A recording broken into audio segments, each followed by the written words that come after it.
Hello, and welcome back to another episode of the Rising Tide podcast, where I'm joined with Amanda Aldrich, a friend, to talk about conscious uncoupling.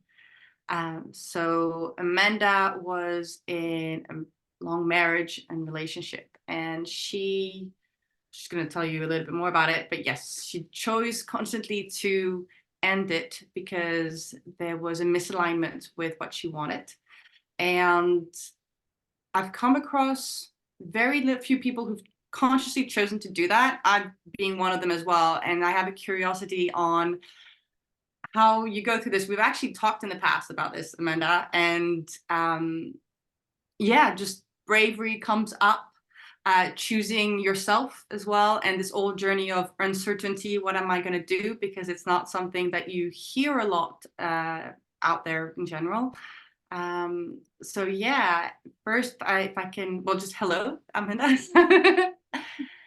And if you'd like to share a little bit about yourself and the relationship and what brought you to that point or the realization, that day you realized that it was no longer what you wanted.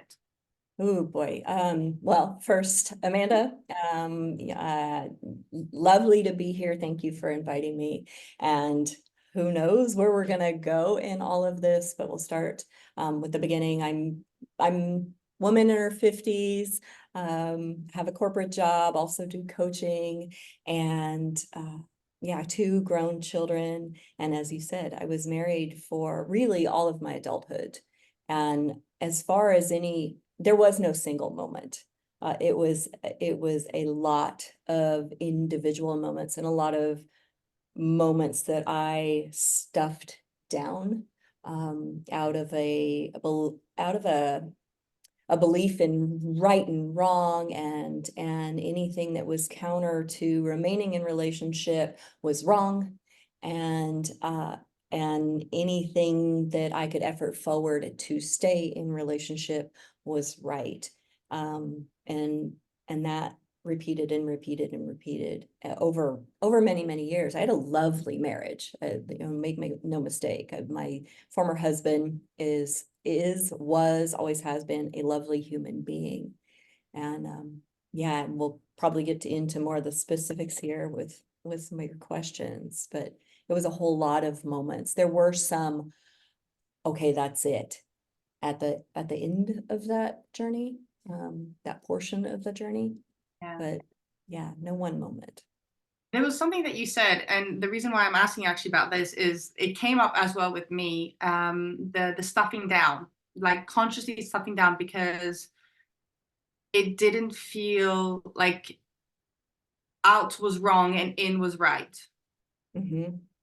Can you elaborate a little bit more about some of the thoughts? I mean, obviously, I know there's a lot of them, and I'm asking this as well. Like I had them and I went through them, so I'm curious about your perspective. But yeah, what are some of the thoughts that came out, for example, of like staying the battle between staying in and wanting to be out, and the concept of society as well, of like being good and bad? Yeah, I think I think I can't comment for everybody, but I grew up with, an authoritarian father. I grew up with a wonderful stepmother. She's mom, but that indicates, there were several years there that mom wasn't there.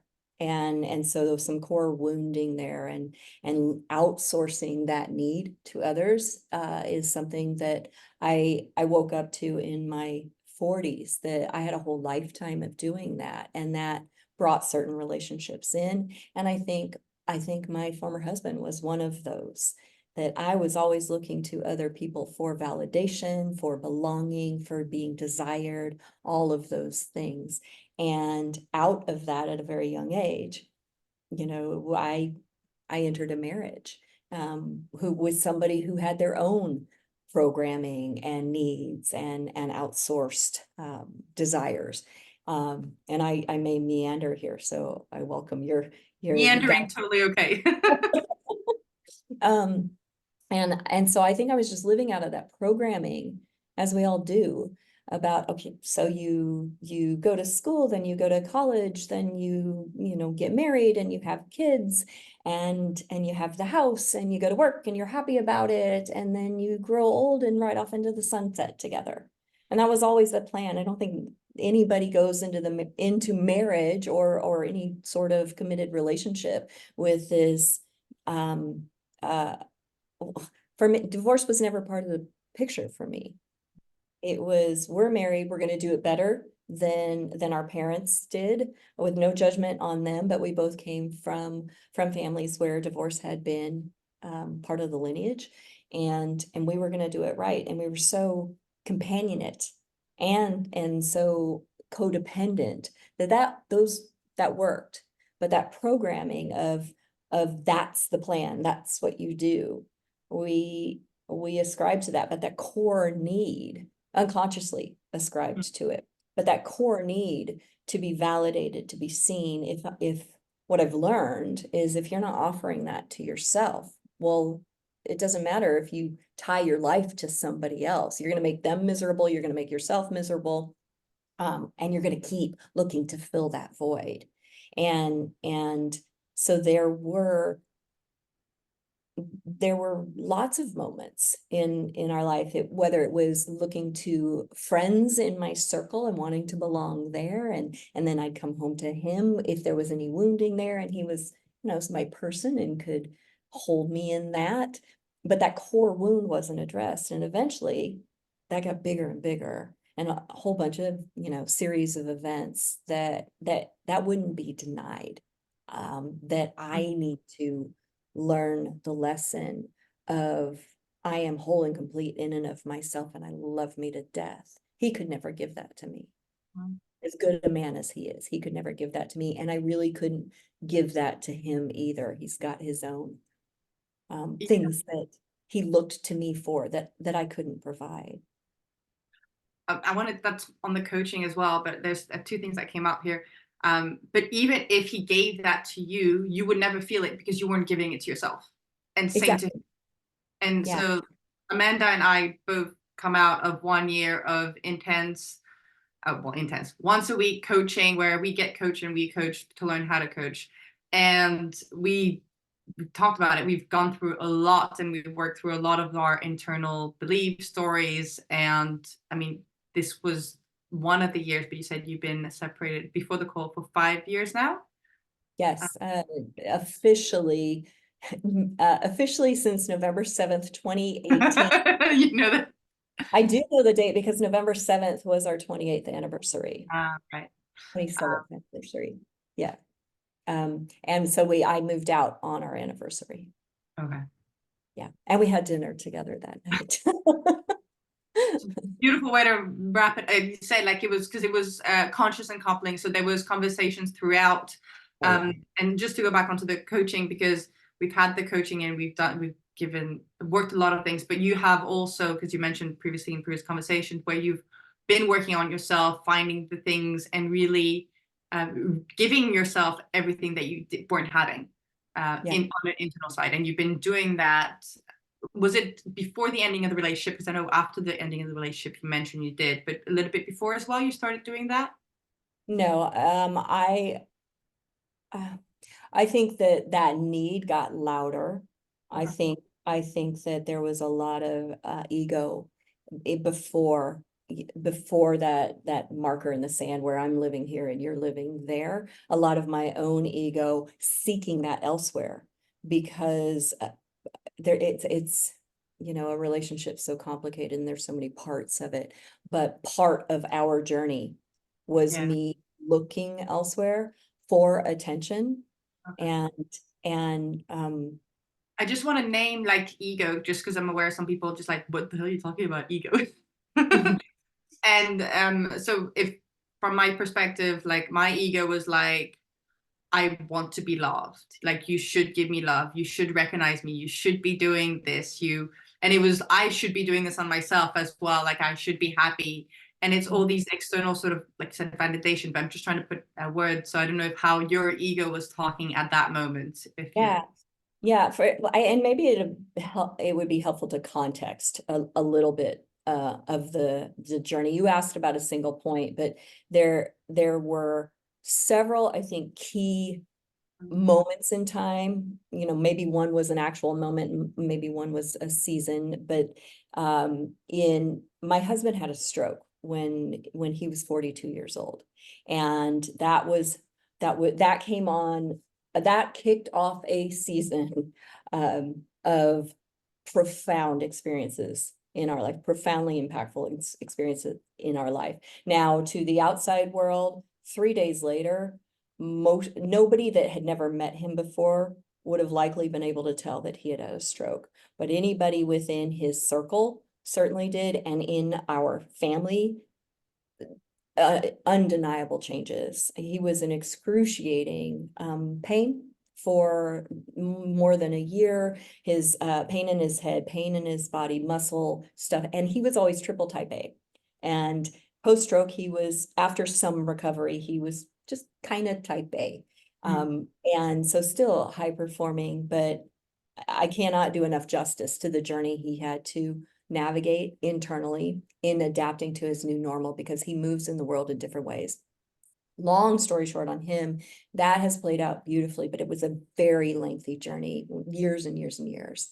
And that's his story to tell. But as far as our family, there was a season of clinical depression, with all due respect to that, and again, the darkness that he was navigating, but the rest of us around him had to navigate that as well, and couldn't help him. We couldn't do enough to help him in what he had to face, with us by his side, but ultimately, you know, he had to face that head on, and that had an impact. Our home was a heavy place to be for a long time.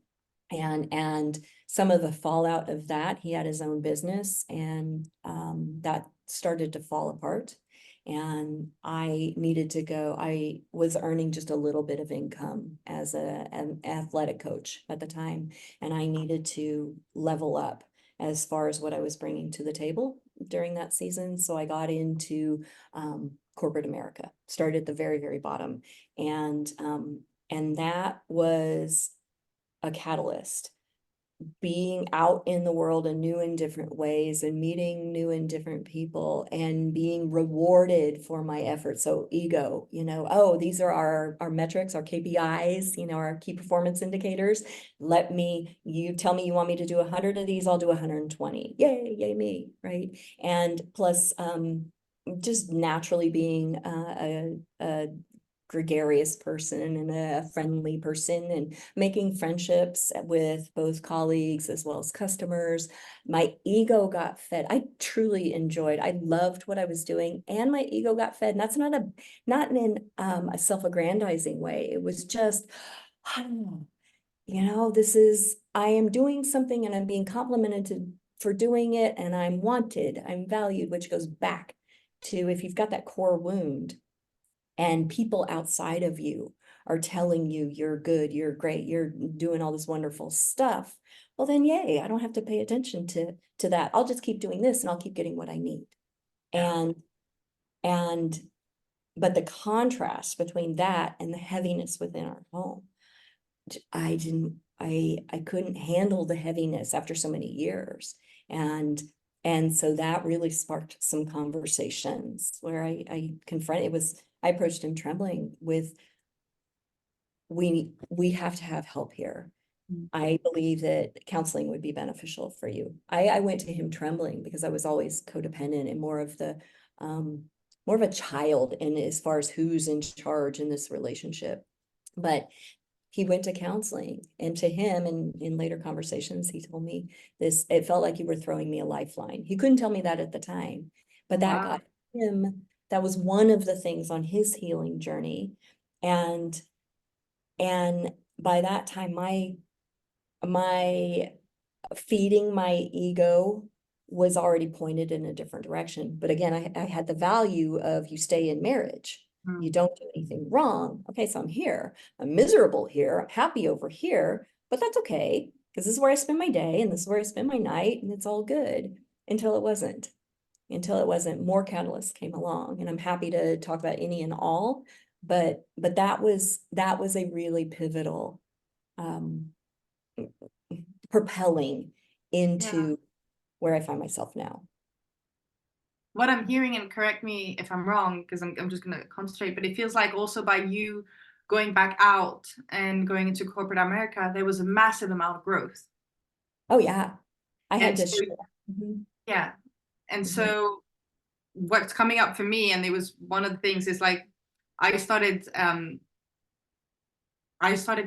my sort of development journey on a business aspect, because I wanted to find a way to be able to have an income and also travel to be with my family, because my family is worldwide and I didn't want to choose. It was like, no, that's like not good. We had a quick conversation about the 9-to-5 jobs and women and wanting to be there with the people they love. And that was like ingrained in me. It's like, I'm going to find a way. And one of the things that you learn, and with any coaches, is like you define your future vision. And I approached my ex at the time, and so the situation was very different. So I'm not trying to, it's not about comparing, but just more about the growth journey. Yeah. And so I was defining my 5-year, 10-year vision for myself. And I actually approached him and I said, hey, can we do this exercise together? And I didn't know why at the time. And afterwards, I realized why he was resistant to this, but he never wanted to. He never did it for his own life. He always went day to day and he was okay with that. And I started in the future. And what I noticed was I started creating a future where he wasn't in it, because I was like, and so I was doing all this growth and I was building, and I was like, okay. And I was like, yeah, I'd be like somebody that I love and I care. And there was somebody there, but it was like, I could not share with this. And this was 8 or 9 years within the relationship. It was 11-year relationship total.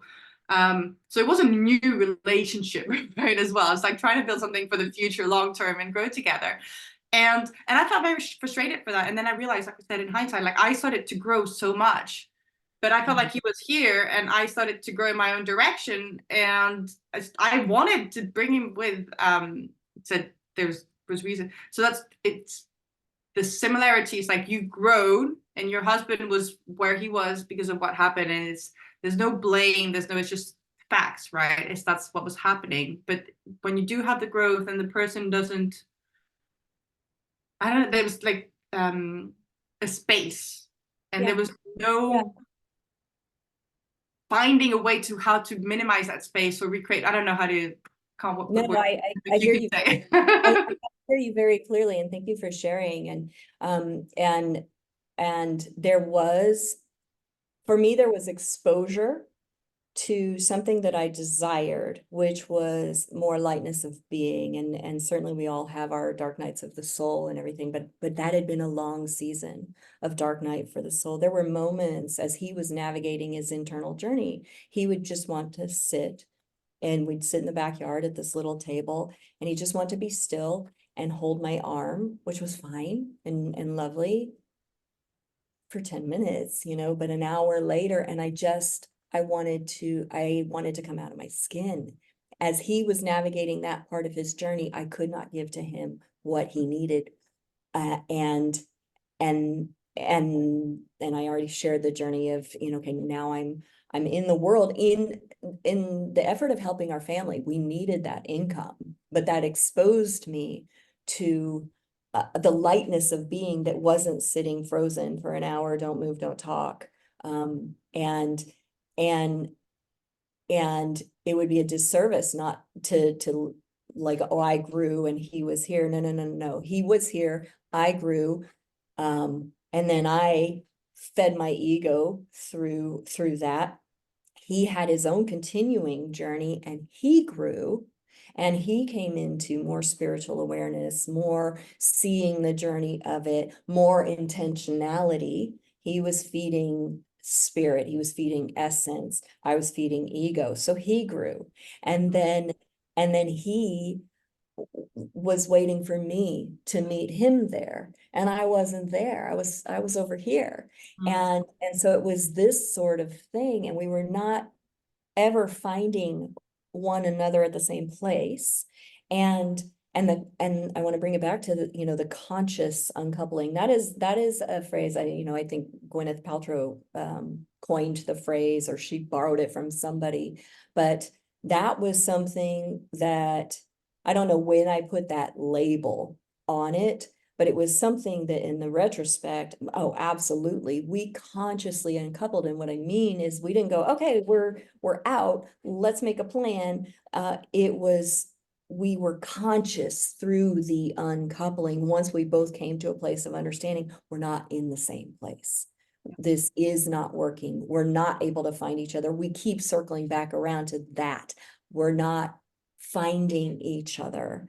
And let us be kind to one another in the unweaving of our marriage contract, our patterns of what we've lived for the last 30 years. Let's be kind.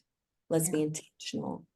Let's make sure about this. And so there was a year of me in ego, a year of him in growth in pursuing me, and then a year, and maybe I've got all those numbers, maybe 8 months of this, and it doesn't matter. But then that last year of uncoupling one another, but being sure, can we find us? Can we find us? Can we find us? And there were hurtful things along the way in that too. It wasn't this, oh, okay, now we do this, I do this, you do that, and now we're done. No, there was pain in that. For the pain part, and this is like on honesty, and I've been seeing quite a few things on the Instagram accounts that I follow, because I do the relationships dynamics always. I'm always looking to learn, and but it's the pain is part of it. It's not it's the lack of honesty that hurts way more, because when you're going to say something to, and I'll say that from my own experience, like I was super honest with him. I was saying like, this is what I'm doing, because I want it out. And I was going on the route, like I was conscious that I wanted something to change. So mine was more like I was conscious it happened really the last 8 months of the relationship. The shift started happening before, but the last 8 months was like, I've been changing other things in my life. I absolutely love what I've created and what I've been able to do. But the relationship that I'm in is no longer the relationship that I want to be having. I want a different dynamic. And I was very aware of that. And my first approach was like surface things. So let's spend some more time together, do weekends get away, and little things. And then I also offered counseling, which was then rejected, and then we did do it. And it was then there was a moment where, and I remember this moment, I was in a taxi going to a salsa class, and it was just a one-on-one salsa class to me. And I got into the taxi and I felt very like agitated, and I put my hands on my heart and I said, like, do I want to be in this relationship? Yeah. And my whole body like crumbled and broke down, and I knew it was like I wanted out. Yeah. This was just the beginning of COVID. There was a lot of other things going on. But from that point onwards, I started taking the steps, because I was fully dependent in my relationship. So I started looking for flats, just to like, where do I want to live, and starting also looking for job opportunities. And my first plan was like, find myself a flat, find myself a job, and leave. And then I was like, I can't do this. I can't do this to the men that I've been together and that I've cared for so long. It's not kind. It's not who I want to be as well. It's like, I don't want to be this type of person. And so I sat with him one night, and I remembered, like, I didn't even think about it. I was like, no, this is now. And it just felt the thing. And I sat and looked at him, and I was like, this is what I'm doing. He goes, what does it mean? I'm like, I don't know, but that's what I'm doing. Like, this is where I'm at. This is like, and that's where he was like, okay, crap, let's go counseling. And I was like, a bit too late now, I think. Like.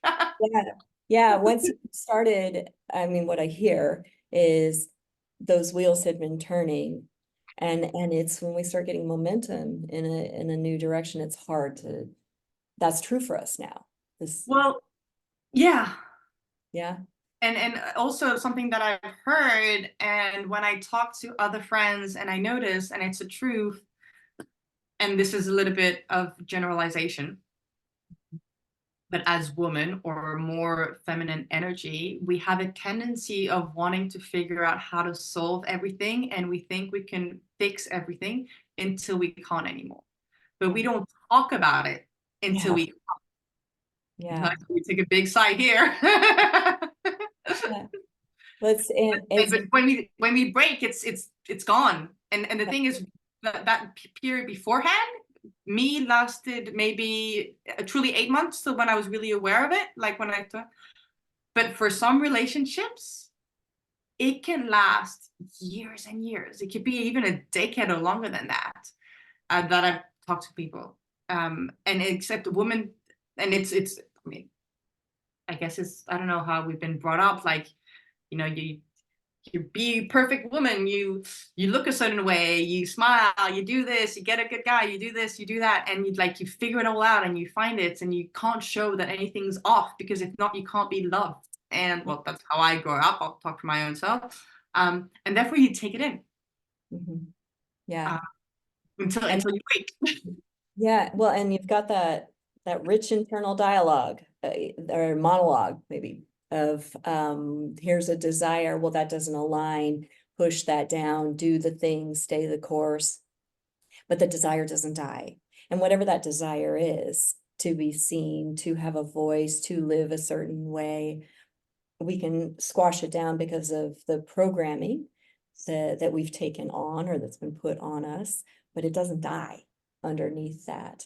And It never dies. yeah, and I think people can, to your point, I mean, I think people can squish that down for their whole lifetime. And that's the path I was resigned to, and that sounds so heavy, but because we had fun, my former husband and I, we had lots of fun together. There was always this piece that would every now and again come up, and I think that comes up in all relationships, where uh yeah, I don't know. I can't speak to, I can only speak to the relationships that I've been in. And this one first and foremost, I mean, I met him a couple of years before we got married. So 30 years, it was a 30-year relationship, and just forever. But there there was that little rising, well, this is what I really want, but I won't say it, even on little things, because I don't want to upset the apple cart. I just, homeostasis, keep everybody happy. And then during that darker season, it was, let's level that up. You got to keep everybody happy. Now you've got young teenagers, and you've got a man that you love who is suffering, and keep it all spinning, keep it all going, keep everybody happy, shield the kids from his depression, shield him from the noise of family life. And then in the middle, just going, yeah, and what do I want? Well, that doesn't really matter, because this is life. And until something was offered that felt like, sunshine in comparison. And you spoke about that for you, a moment. For me, there was, now that we're talking here, but there was a moment that still, even when I share this story with others, I still can't believe it. But we were in the kitchen one day, and this was my mind had already started walking different roads about desire, and what I wanted for myself. And even though I couldn't let that be real, it was in there, and I started to play with it. And so I don't think I was present. I don't think I was present. And it was just a typical day. We'd come back from something, and he said, "Hey, are you okay?" And I answered him, "Yeah." And I've got the internal dialogue that I'm not really even keyed into running. And I've got this conversation. He goes, "Are we okay?" And I still can't believe it. And I said, "I don't know." Because for all those years, any of the my own voice of speaking counter to anything, or just speaking what I desired that was most deeply true, I had stuffed down. The guard at the gate had kept that in, because it's not in service to, cohesion, and that, at least that's what I told myself subconsciously. That came out. And that was a match into advanced momentum around, whoa, now we've really got some stuff to deal with. And that set off all of his triggers too. I don't, we talk about the Enneagram, but he's a 6, he's a loyalist, he needs, or he did. There's been a lot of growth since then. And his sense of stability, which had already been rocked because of the tremendous inner journey that he'd had to walk, really, this was next level for him. And that was it. There's no taking those words back. And that really set off oh, now we're going to have some real conversations. And he, in response, it became very suffocating for me. I was already mentally starting to walk down another road, even though I couldn't give conscious acknowledgement of that. And anything that he did that was loving or pursuing or trying to hold on to the relationship, it had already started. It had already started. Yeah. And then ego took full bloom. And on my side, he pursued. And then I had a turning around, after so many months of that, and just, hey, no, this is real. We could lose our marriage here. We could lose this. And then I can't say I pursued him, but I showed up more fully about, no, let's take this seriously. And we spent months. I was in a new job, and every minute after work until it was bedtime, and all day, Saturday, Sunday, going back to the very genesis of our relationship and what we came into it with, and what we didn't know at the time we were seeking in one another, and all the little things. We relived everything, crying, so much just transparent, naked honesty with one another. And yeah, there a couple other key points probably to hit in there, but I'll take a breath here. But that's when the real work happened. Yeah. And it's interesting because I think you said real work and real honesty and real conversations, and being real with each other. And I mean, communication comes back from the communication, and this is something also that you were saying, like you were hiding the depression from your kids, right? And it's like there was actually stop of communication.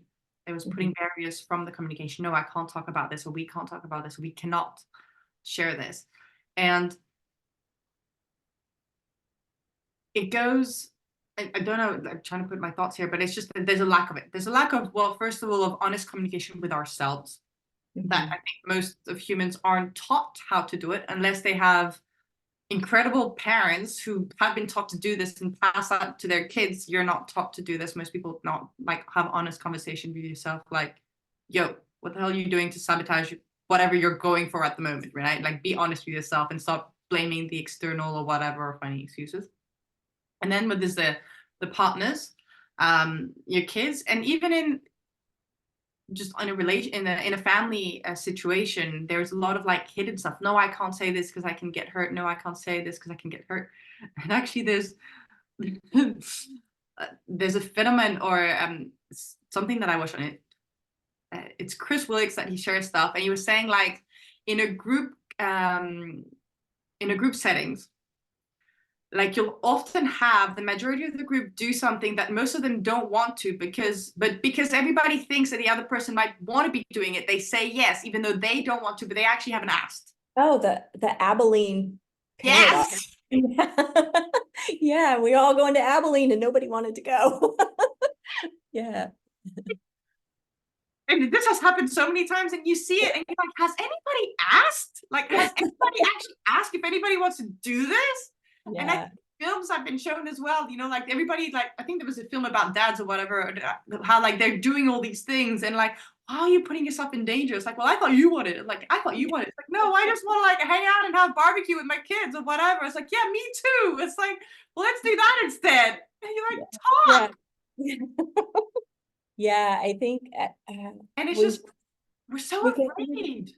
yeah, we continue to grow, you know, and for, I think for both my former husband and myself, there was so much more to learn, and and and our marriage, it's still surreal. I don't call him my ex. I don't like that. For me, that term doesn't fit. He's my former husband and still very dear friend, you know. Yeah, you still talk to him. You still have great, good, Oh good. yeah, we went snowboarding last month with our son, and you know, and he told Beautiful. me about his new girlfriend, and you know, we talked about that, and for me, mine's been a different journey. So, couple more. I mean, just full transparency. You know, I talked about my ego getting stroked, and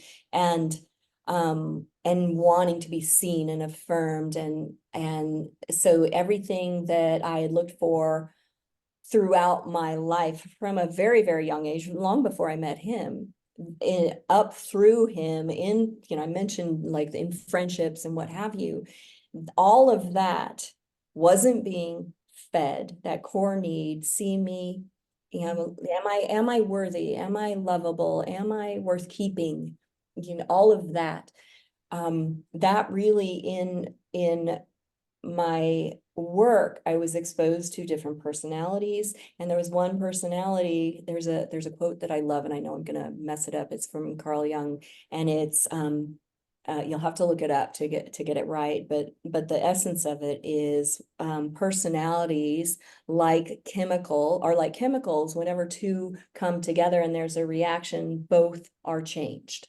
Mm, And I met a personality who was in a different position in life, which I think represented what I had painted as my desire, or most truly desire, but what took me to where I'm at now, which was more of a season of solitude. And I had a reaction that, and I got positive affirmations from this individual. There was not an affair there, but there was a reaction. There was a reaction to this person who was my mirror.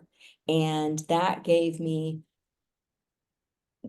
that lit that fire even more deeply, or that longing, or whatever that was, where I started to paint the picture of something different for myself. And then I talked about the year of us really showing up to the table. Well, my former husband, he also had a similar experience. He met a personality that was feeding a need in him that I was no longer feeding. So we took that outside of the marriage contract. And but it was true. It was true for both of us. We both held to our values, in that this is not anything that I'm going to further explore, but it is a real thing. And then we had common language around so that is where we met one another, where we can talk about some real things. This is a true thing in me. This is a true desire. I don't understand it. I don't know why we can't make this work. And the real growth has come on the other side of our marriage arrangement. My real individual growth, his real individual growth, of it's not in another person, be that a friend or a lover or a colleague or a child or anything, it's in here. But it's taken me this season of mm, learning that. It took being out of that relationship, breaking codependency through, you know, and that unweaving, that's what the uncoupling was, unweaving not just the infrastructure of a marriage, home and material belongings, all assets, all of that stuff, but the interwoven needs that we had placed on one another, mm, and going, now I'm alone with those needs. And for me, it was okay, so that wasn't it. It took me a minute, you know, there was a lot of emotion around this, but there was that need still there. And so on the other side of marriage, dating apps, you know, well, that wasn't my person, maybe you're my person. And the universe in all its wisdom, you know, there were there were lessons in that, and I was already awake to certain things, and I continued to wake up in that journey. And now, it's only now, 5.5 years into the journey, where I'm my person. I'm my person. There is no other who will complete me. I'm complete in and of myself. There are others that we may come alongside and get to enjoy life and create expansion individually, co-creatively with, but nobody on this planet completes any other person. We're all complete together, and we're all complete in and of each other. And I wasn't learning that in my marriage, and my husband wasn't learning that in our marriage. Yeah. That's beautiful. It's the journey, always like, I can't, just being grateful for it, like every single learnings that you go through. And what you said, the part of the wholeness is there's, I think it's expressions like my other half, my better half. And there's a lot in culture, you talk about your partner as your other half, your other person. You're like, we complete each other. And that's sort of the misperception of like, I need somebody else to be complete. Right. And we don't complete each other. We enhance each other. We can. yeah. But it's just like the society, society's conditioning when you talk in general, and like words have power. And so you kind of integrate that. And it's like, I'm not whole until, and it's also the conditioning. Like, I grew up with the perception that I needed to have a man in my life, and that was a must. And today I find myself where I'm single. I've been single for 4 years. It's going to be 3.5 years. And I love it. And people's like, you don't want a guy? And I'm like, no, what for?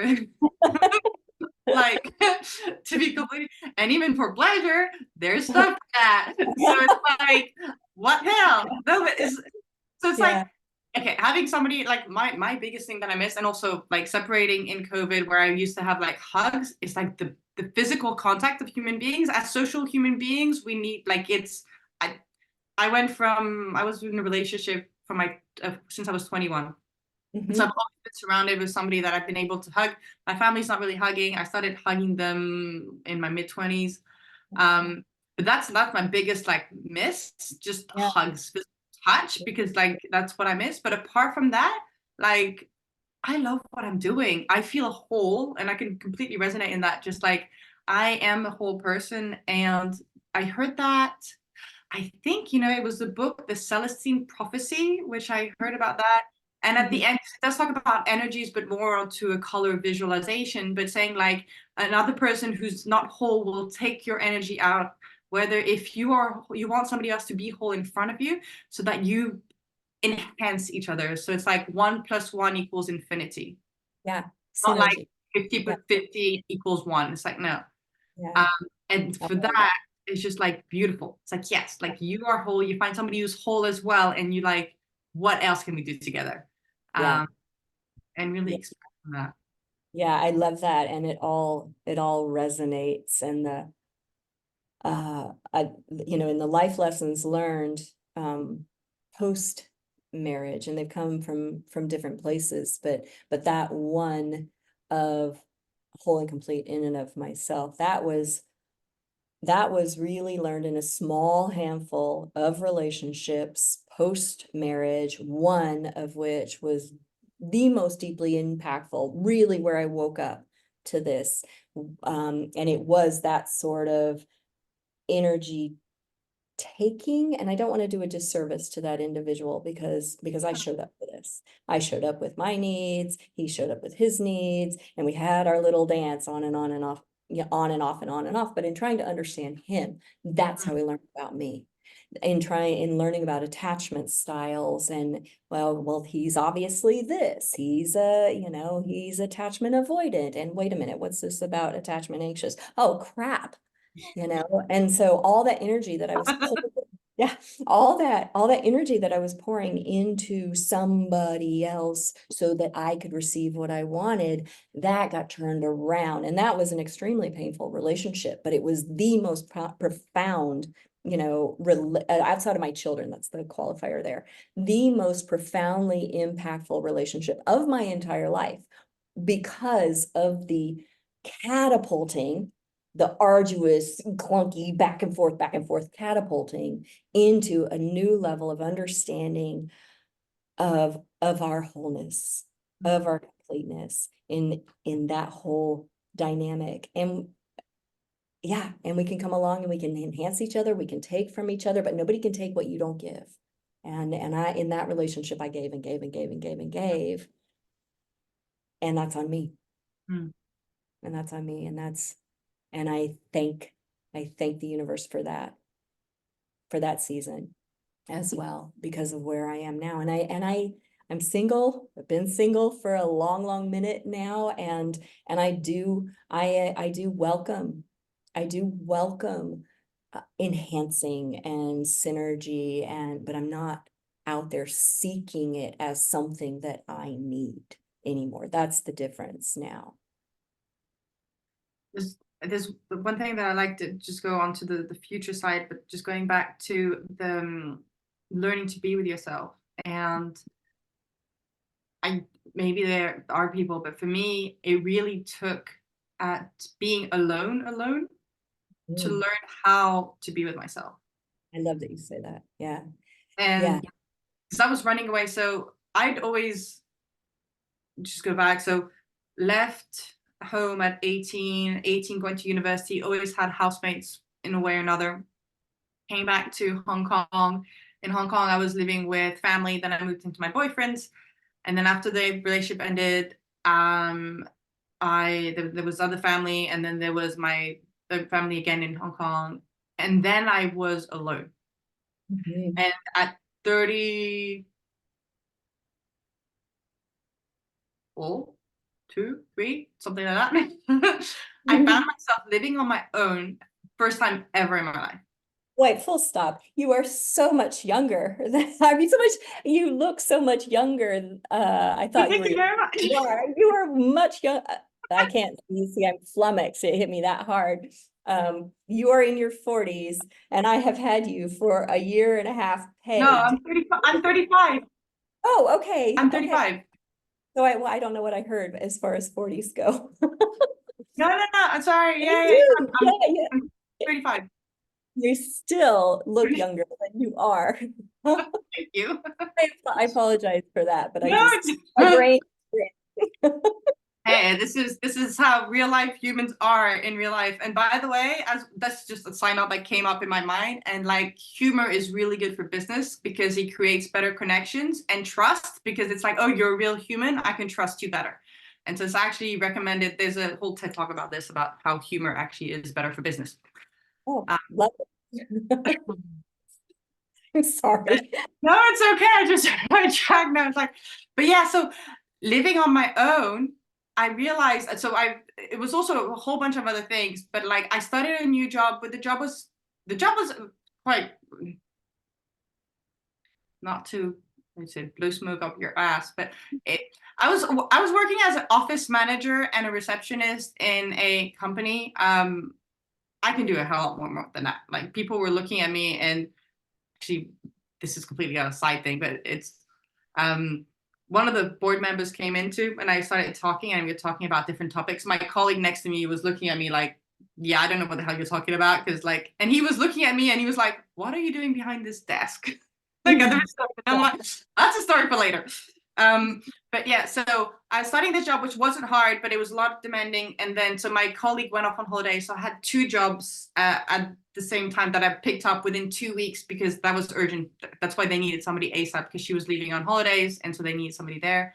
And so I found myself, I think I talked about this, but within less than a month, I went from not knowing how I was going to pay for myself at the end of the month, needing to move out of my family place, needing to find an income. And I found a job within the first week, found myself a flat like 5 days afterwards, moved in about 10 days afterwards, and then started the job like all within the month of June. Like, it went from not knowing how the hell I was going to end the month to like, we're like the 21st of June, I was like full speed ahead in my flat, job, everything gone, poof. And my colleague was going to leave in 2 weeks, and I needed to figure out everything else at work.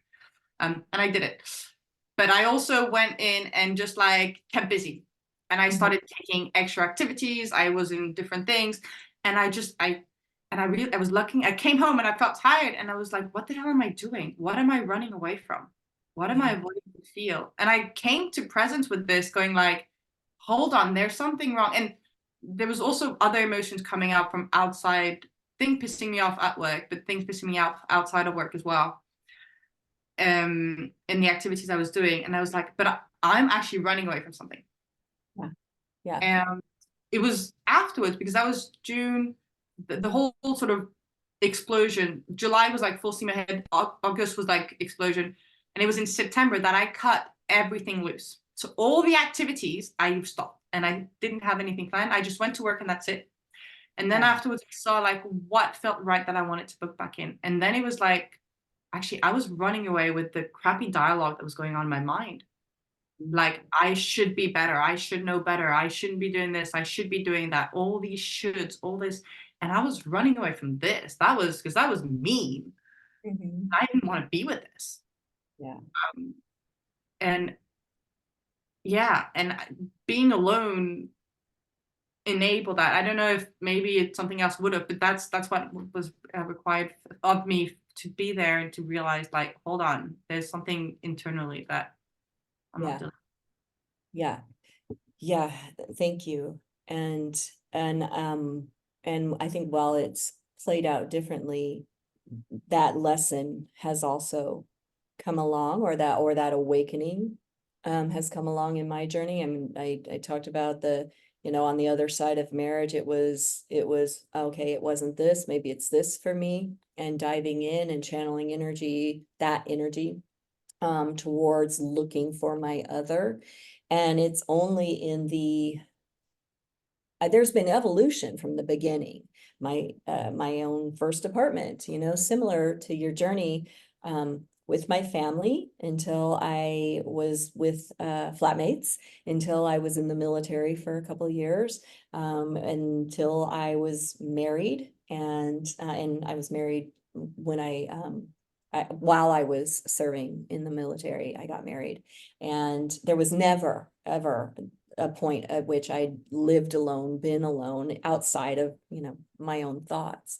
And on the other side of marriage, with that sort of energy of looking for my other half, my better half, there also wasn't, there was a new level of aloneness for me because I lived alone for the Mm, first time.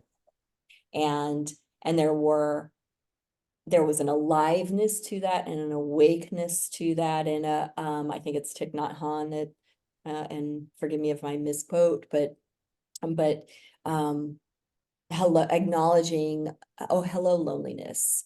mm, Hello, loneliness. It's okay that you're here, but you don't get to stay. And so I navigated that season with that sort of awareness. I feel this. I feel alone. I feel alone in ways I've never felt that before, but I was also looking to other things to fill that quote unquote hole, right? Whether it was activity or dating or TV, or I'm going to go grab a beer with this friend, or let me fill in these spaces, or I will go do some cool adventure, but it's really so that I'm not alone with this feeling. And it's only in the last 2 years that I've really, and there's a couple of stages to this, have had deeper experience of alone. mhm. I've not seen or dated anybody in full stop for 6 months. And then my last relationship wasn't really a relationship. It was just a convenient, let's see each other every now and again. And you're a really good energetic person. I'm a really good energetic person. And this kind of works. And then I'll see you when I see you. So I had a season of that. And that very graciously has gone to the wayside. And now, with coming out of winter here, this last winter, there's really been a strong contrast of, oh, this is next level alone. This is Mm, because I'm not pursuing. I am awake to any of my little patterns of numbing. Oh, am I going to bed with Netflix tonight? and why? And why am I going to sabotage my tomorrow? What's that hunger? What's that need? Am I going to turn, for me, I walked across Spain. I lived in Spain in 2022 for 3 months, and had never liked beer. I fell in love with beer in Spain, walking the Camino, and mix a little lemonade in there, and now we can talk. And it's only €1. Are you kidding me? And I came home with that love of beer. So a numbing out with that as well. Well, here's a little treat for me. I don't feel good. Here's a little treat. And I think there's beauty in taking care of ourselves with little treats. But let's be alive to, is this me loving that part of myself, or is this me avoiding something? And so this last winter, I've been really awake to all of that. And that's okay. Hello, loneliness. You can be here, but you don't get to stay. And very alive. I've lived a lot of seasons now, very alive to spring is coming. Let's honor the journey. Let's slow down. Let's love. And when I say let's, I mean, let me love me in ways that also serve me. And spring's coming. So, it's the first time, I just turned 53 a week ago, and it's the first time in 53 years of living that I have really, really been alone. And that is okay. It's more than okay. It is formative, and it is nourishing, not without challenge, but it's nourishing. And now spring is here. I've got projects in the works, and yeah. And come on, life, whatever it is, whatever you have next, let's do it. There's something that came up, and it's the definition also between like being alone and feeling lonely. Yeah. And one can be alone without feeling lonely. Yes. And Yes. one could be surrounded by people and feel the loneliest person ever. Certainly. And they're like in big cities and things like that, it's where you have the numbing, this and the that, and you think you should be happy and all this, but you actually feel the loneliest because there's nothing that you can relate to. And I think there's a Brene Brown quote that's coming up. Well, that's not really a quote, but when you're alone and you're really embracing that, you know you belong to yourself. Yeah. Yeah. And the reason why we feel loneliness is that we don't belong. There's a missing of like, where do I belong? Why am I not belonging to anything? But when you do have that belonging to yourself, that's my perception, and it's also from just belonging to yourself first. And then even in moments of long time alone, you're never lonely if you're with yourself. I think absolutely. And I think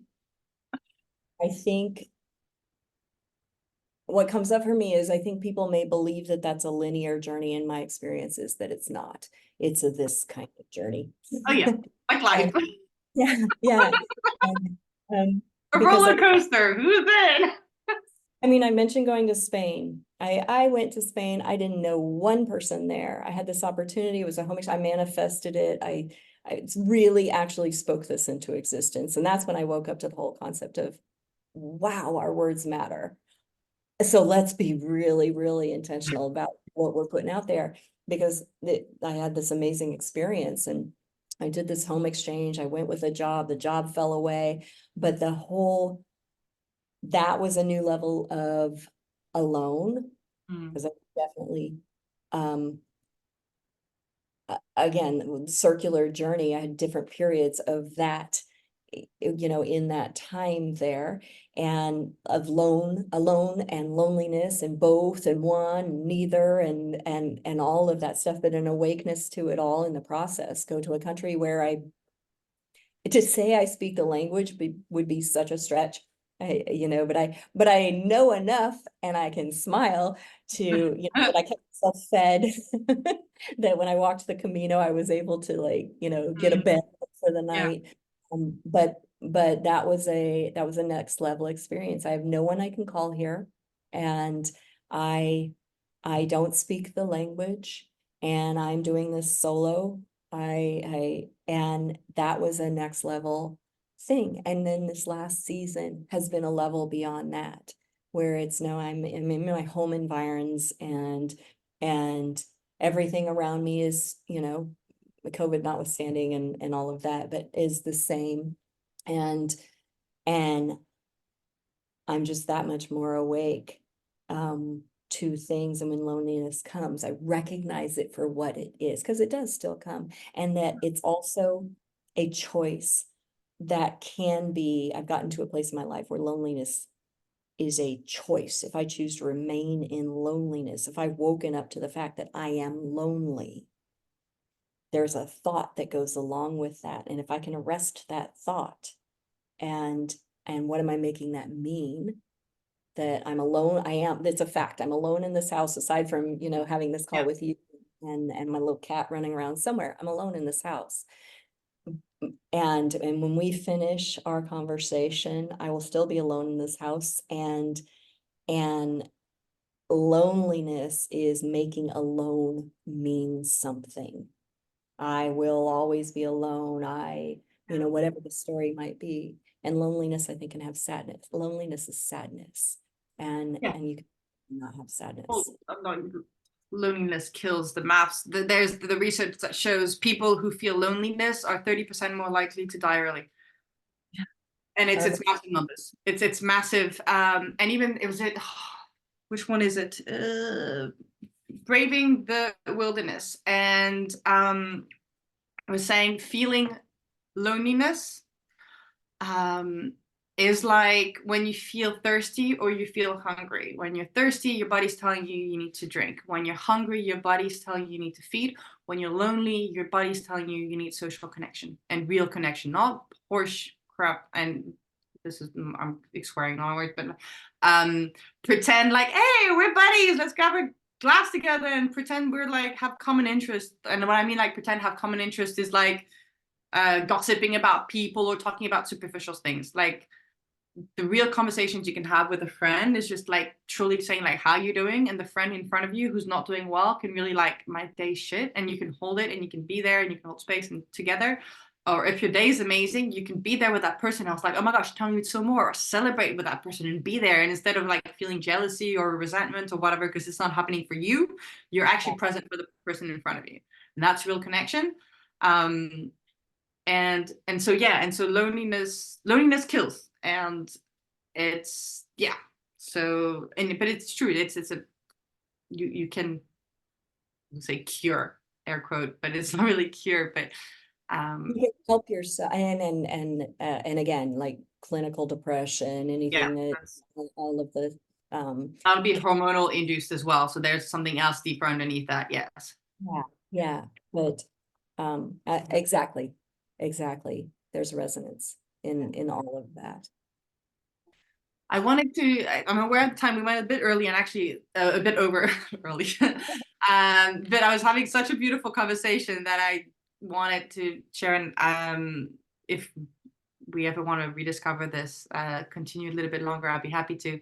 But there's something that came for the future. So saying like you're not searching for something in the future. And I actually want to talk to this because it's more on the relationship building for your own self. And one thing that comes up for me, and that's why I say also, is become the person you want to be with the future partner. And if you're not that person yet, then what do you need to do to become that person today? So just visualize who you want to be, not who do you want to be for that partner, but who do you want to be? So you get to be that person. So whoever you meet falls in love with you, that you love being, and then you don't have to be anybody else but you, because they'll love you for exactly who you are. And I'd like to talk to that a little bit, because that's for certain. And I think dovetailing with that is what we speaking to my own journey, what I have sought in the small handful of relationships that I've had, what I've woken up to about my historical pattern in dating is that if somebody gave me butterflies, that's because I am projecting onto them something that I don't think I can have, and then I'm a little bit giddy at having it. But what I've discovered in retrospect is what they have is something that I want for myself, and to ground that, I had I don't know what my type is now. I don't know if I have a type, but what I have had was this type, this outdoorsy, independent. I'm gonna go sleep in the woods. I've got my, my camper around that, all that stuff. And that's all in me that represented, I won't search for words, cool, that's cool, that person I was is going to just, say inner desire. That was the inner desire in you. that was the inner desire in me. I have For learned that in one of them. retrospect. And I so dating person number one had would ride motorcycles, tech geek, motorcycle riding, and my former husband had a motorcycle. We never took it out as much as I wanted to in the later years. And then I date this guy for a minute, and I'm like, well, hold up, I can get a motorcycle. And so I got a motorcycle license, and I took this class, the safety class, and then I bought a little motorcycle on my birthday, and a little Honda Rebel tiny thing, and I still have her, and it's wonderful. And that was a part of me, and he represented a part of me that I wasn't allowing myself. And I did that. You list out it's five, if anybody's counting, the five men that I have spent any energy on in getting to know or desiring over these last 5.5 years.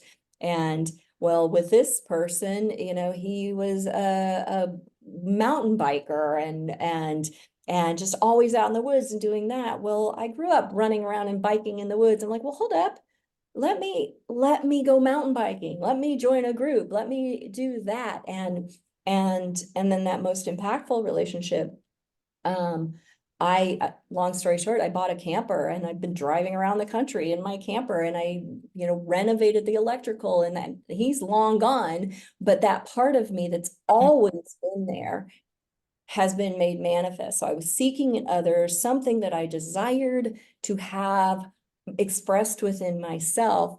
And so that whole become the person, that you're seeking, become the one that you're seeking. Absolutely. And it's for anybody that listens to Abraham Hicks, it's always said that, if you meet somebody like who's at whatever level you're at. So I was a new divorcee, putting need out into the world, wanting other people to fulfill me, and that's what I attracted in. So becoming what, the version of yourself that you would want to date, and you put it so much more eloquently than I did, but that's it. So I'm looking at myself going, well, would I want to date me? What are the areas of my life that I still want to work on? And if the person I meet, if there were a person that I was to meet, if they're working on that, would I be okay dating that person? So just keep working on me, let the universe take care of the rest of it, and enjoy my life. Enjoy it, that's what's doing these days. I'm currently installing new shelves in the camper. And I'm Beautiful. taking off at the end of next month for my next trip. Very nice. But yeah, I think that's a beautiful place to start wrapping up. I actually kind of gone for like the big sort of all the way to that. Yeah, I wanted, so Amanda, so we both mentioned if people want to look you up and want to know where they can find you, hear a bit about you or get in touch with you, where can they do that? Yeah, certainly. I have just a landing web page. So Amanda Aldrich, ALD as in dog, RIC as in cat, H.com. Put that in the show notes as well, so people can find it in the descriptions. Yeah. But I am also publishing regularly on Medium, Amanda Aldrich Coaching, on Medium. And that's put my random meandering thoughts out there. Very nice. Yeah, Medium's one that I go back to every now and then. I like that actually. Yeah, I do too. It's Got been good SEO, so I'm sorry. plus it's got good SEO, search engine optimization. I found it's a mixed bag in there, but I like, for me, it's the personal accountability, the ease, and writing's always been a thing for me. So throwing words to the wind. I'm finally honoring that within myself. So I don't have to be a writer to learn that lesson. Yeah. There's a few things, but yeah. Yeah. And actually, this is a question that I was writing down just as before we get to this, but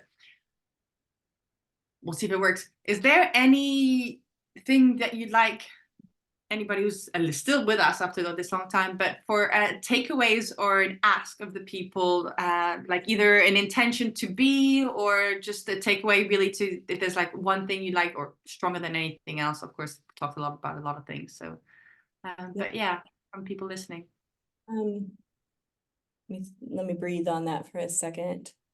I mean, what comes up is just being kind to yourself. We're all on journey, and none of us have it all dialed and all figured out. And where you are now is not where you will be a month from now, 6 months from now, a year from now. And the people that you're navigating this current part of your journey with, be kind to them as well, even if you're odds with one another, because that only brings forward fruit, whether you see it with this person or only with yourself, all around you. Yeah, be kind and be patient. It's beautiful. Oh, Tara, thank you so much. I just wanted to ask, is there anything else that you wanted to add? Anything else extra that I haven't asked that you actually do want to share or come up to mind? Yeah, the only thing that came up that was that, I know this is about myriad things, but conscious uncoupling was the intent. And while my former husband and I, that was not an easy journey. If it offers any nugget to anybody who might be listening to this at some point, we are still very dear friends. We needed time away from one another, but in practical ways. We don't see each other regularly. We FaceTime every now and again, but we went snowboarding 5.5 years later after we said goodbye officially to one another, and said goodbye to our marriage. We went snowboarding with our adult son last month, spent the day together, and it was one of a profound blessing to which I was fully awake all day, just going, yeah. And that gal 5.5 years ago who was going through the shit, we could have used a glimpse of this day. Could have used a visit into the future to go, hey, it's okay. Everybody's okay. Everything's okay. Yeah. And so just breathe in and out. You're okay too. Yeah. There's this one thing that came up to me. It came up earlier, and as you say this again, is I think it was one of our Audible from Esther Perel, who started doing personal relationships, and then now she just do coaching for companies and corporates, because relationship is two human beings hanging around. That's the relationship. And she interviews a couple where they were married, it would never work together, and I think there's kids involved, or I'm not, yeah, I think there's a kids involved. And then they got divorced. But when they got divorced, they actually got along way better. And the psychology of it was also because within the frame of marriage, there were certain expectations that people thought there was expectations to be had in a marriage. So they projected that that's how I need to be. And outside the marriage, that was gone. And she was coming, I think she's Mexican or Latin roots. And so that was very strong on her. And so she feels she couldn't do things on her own. And when she was in the marriage, but when she wasn't, she could. But she still had a very strong relationship. So even if there's a divorce, it doesn't mean that it's the end of the relationship, or it's a new relationship that's coming up with the same two people. It's redefining. Exactly. It's redefining the relationship. And I, that lands on me, even that day snowboarding, we had so much fun and laughing, and he waited for me just like he always did. Going down the hill every single run, because he's faster than me, and he'd go ahead and he'd stop and he'd wait for me, and he'd go ahead and he'd stop and he'd wait for me. And my heart just swelled. I love this man. I've always loved this man. I will always love this man. And in the next breath, and I'm so glad I'm not married to him. Not in any sort of disparagement towards him, but removing all of that have to, and I just get to appreciate you as you are. And some people can do that within a marriage. And I had to get outside of the marriage to learn that. Yeah. Beautiful.